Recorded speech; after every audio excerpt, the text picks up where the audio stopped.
Et bonjour les filles, bienvenue sur cette nouvelle vidéo qui concerne le jeudi 8 décembre, jeudi dernier, où j'avais pris en photo mes deux filles en train de faire de la pâte à sel.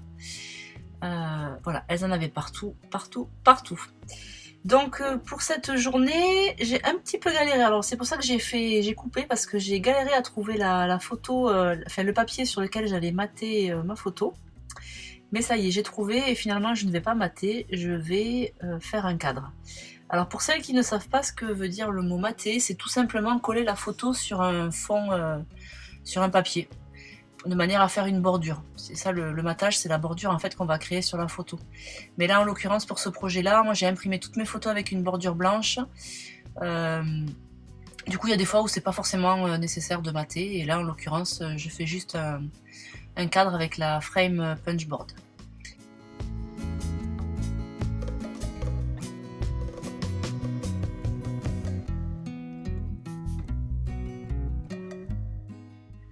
Et là, je suis en train de récupérer une chute d'un cadre fait avec la frame punchboard, justement, où j'en parlais l'autre jour. Ce qui est bien, c'est que ça nous fait des chutes avec des bords arrondis.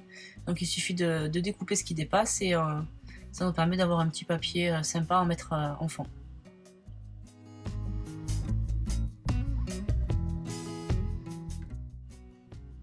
Et pour indiquer le jour, là cette fois-ci, je le fais sur la page de gauche. En général, je crois que depuis le début du projet, je créais un embellissement mais que je mettais du côté de la photo.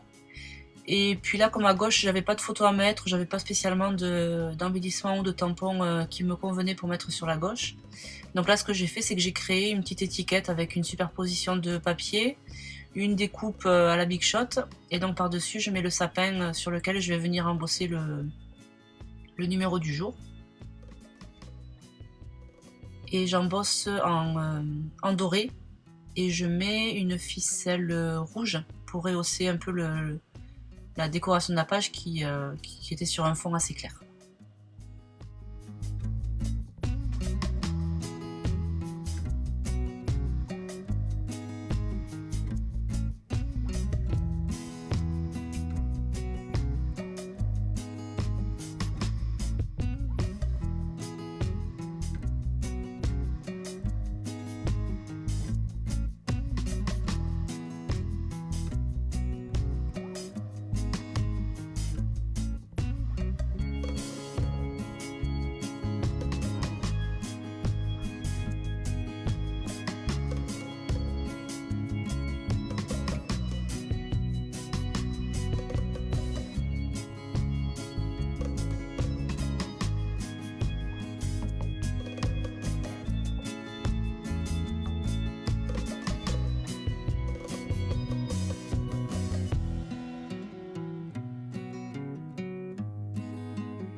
Alors le papier 30-30 qui était fourni dans le kit avec plein d'étiquettes, il y avait justement une petite étiquette qui indique petite pâtisserie. Donc voilà, j'en ai fait le titre de ma page avec donc petite pâtisserie entre sœurs. Donc sur la planche d'IMO, il y avait les mots frères et sœurs. Donc voilà, j'ai juste récupéré le mot sœur et ensuite je viens écrire entre avec un alphabet et ça fera le titre de ma page. Et je finis avec une flèche dorée. J'avais pas prévu en fait d'utiliser autant de doré, mais finalement je trouve qu'un un petit embellissement comme ça, par-ci par-là en doré, ça permet de donner un petit peu de clarté, de luminosité à la page, et finalement c'est pas si mal.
Et je finis de décorer la page de gauche avec un petit texte que du bonheur. C'était un texte que j'avais tamponné avec une planche de chez Caramel Studio. Où c'était une planche où il y avait plein de mots comme ça en petit. Donc du coup je me suis créé une autre planche d'10 mots en quelque sorte. Et ça me permet de taper dedans quand j'ai besoin de faire des petits textes. Et ensuite je finis pour de bon en posant du calque sur le numéro du jour. Je trouve que le calque ça donne toujours un petit peu de relief, je sais pas comment dire, j'aime beaucoup en fait utiliser le calque comme ça en fond d'embellissement ou en fond de photo. Voilà, et donc pour finir mes pages, je colle mes petits dots que j'avais créés en début de projet en noir et en doré. Voilà pour cette 8e journée du December Daily. J'espère que ça vous a plu et puis on se retrouve dès demain pour la suite. Bye bye!